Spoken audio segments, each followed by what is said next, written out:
The hearing room was silent, except for the faint shuffle of papers and the occasional murmur from the back rows. Ross leaned forward, his voice measured but firm, and asked the question that had been on the minds of the public for months.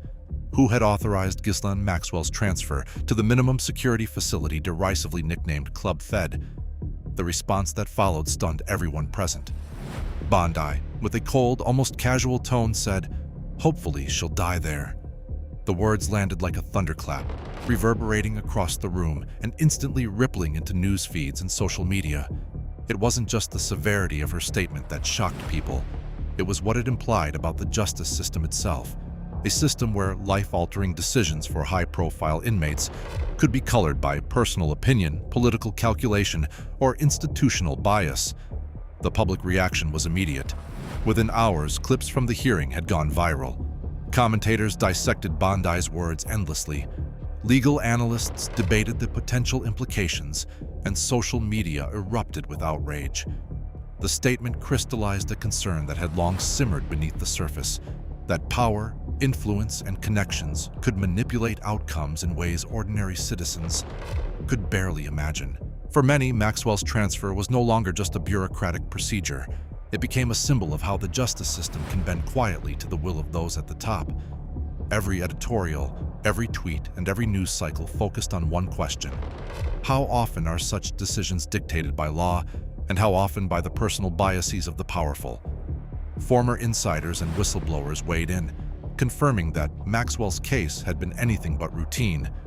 Files had been rerouted, reviews delayed, and protocols adjusted in ways that insiders recognized as extraordinary. The higher the profile of the person involved, the more likely discretion would override procedure. In Maxwell's case, these discretionary powers intersected with politics, personal vendettas, and the lingering influence of wealthy and connected networks. Bondi's blunt admission, whether intended or off the cuff, peeled back the veil, revealing the fragile and often hidden mechanisms by which power operates in law enforcement and justice institutions. The hearing exposed more than Maxwell's transfer. It exposed the human side of justice. Decisions that shape lives are made not in a vacuum, but by people with ambitions, grudges, and biases. For citizens watching from home, it was a lesson in transparency, or the lack thereof. The realization that an individual's fate could be swayed by influence rather than merit shook public confidence. Polls showed trust in institutions dipping further, while editorial boards and advocacy groups demanded systemic reforms. For the first time in years, Americans weren't merely observing a high-profile criminal case. They were witnessing the fragile intersection of law, politics, and personal judgment laid bare. As the hearing continued, Ross's persistent questioning pressed Bondi further, forcing details to surface that might have remained hidden in ordinary filings. Each answer, each hesitation, each evasive glance was dissected, magnified, and circulated. Analysts noted that the language used in official statements, phrases like procedural nuances or security concerns, had often been a shield to protect the influential. But in this moment, that shield had been pierced. Public scrutiny no longer relied on trust. It relied on evidence, context, and the undeniable human reactions caught on camera. Every word became part of a growing record of accountability. By the end of the session, the hearing had accomplished something deeper than simply confirming Maxwell's transfer details. It sparked a national conversation about fairness, oversight, and the hidden levers of power in the criminal justice system. Citizens began asking harder questions. Who else has benefited from discretionary rulings? How often have influential figures escaped the full weight of the law? What other decisions have been shaped by personal bias rather than procedure? The answers to these questions would not emerge overnight, but the moment Bondi spoke, and the raw, unfiltered honesty of her statement, became a defining symbol of the vulnerability of public trust and the need for accountability. The intensity didn't fade with the cameras turning off. Across the country, citizens, advocacy groups, and watchdog organizations began scrutinizing not just Maxwell's transfer, but the entire decision-making chain within the justice system.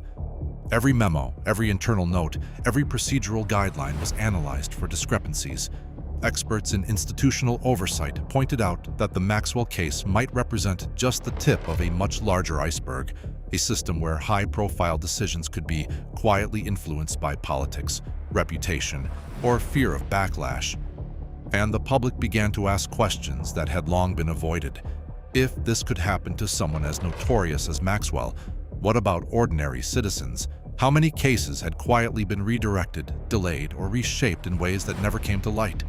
Social media, acting as a digital amplifier, turned outrage into collective investigation.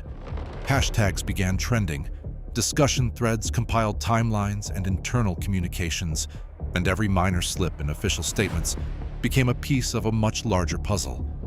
Citizens weren't just passive observers, they were participants, collaborating to track the path of influence and power.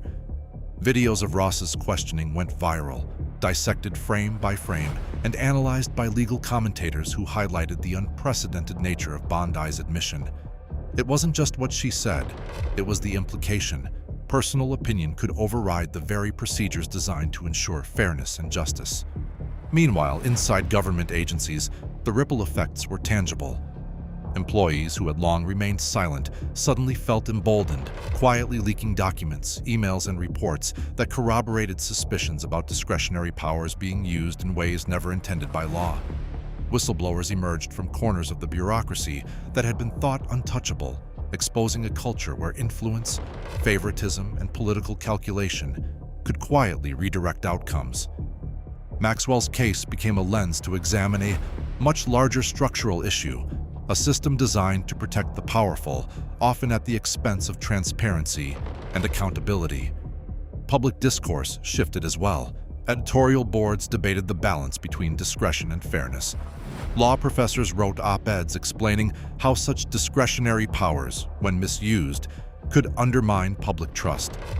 Civic organizations began pushing for reforms, independent review boards, mandatory disclosure of internal deliberations in high-profile cases, and limits on the ability of officials to make unilateral decisions affecting inmates with political or media significance. Citizens were no longer simply shocked. They were organizing, advocating, and demanding systemic change. At the same time, the story became a cautionary tale about the fragility of oversight itself. Even the most carefully crafted safeguards could be bypassed when discretion went unchecked, when personal influence infiltrated professional duties, or when those in power assumed that silence would protect them. And now, for the first time in years, the public could see the mechanisms, the wires, the levers, the invisible hands that had quietly shaped outcomes in ways most would never know existed. Maxwell's transfer was no longer an isolated incident. It had become the emblem of a system in need of repair, reform, and relentless scrutiny. By the time the dust began to settle, one truth was undeniable. Once the veil of secrecy is lifted, the consequences reach far beyond a single case. For Bondi, for the justice system, for anyone who believed that influence could remain hidden, the spotlight was no longer temporary. It was permanent, relentless, and unyielding. Ross's question had started as an inquiry into one transfer, but it had ignited a nationwide conversation about fairness, power, and the responsibility of institutions to operate openly. Every statement, every action, every decision was now being measured against the public's demand for accountability. And in the end, the lesson was stark and unavoidable. Secrecy is only effective until someone asks the right question. Influence can only remain hidden until evidence emerges. And privilege, no matter how protected, cannot withstand the force of scrutiny when millions of eyes are watching. Maxwell's story, once thought to be contained within legal documents and prison walls, had become a symbol, a reminder that justice cannot be deferred, accountability cannot be silenced, and the public, once awakened, does not forget.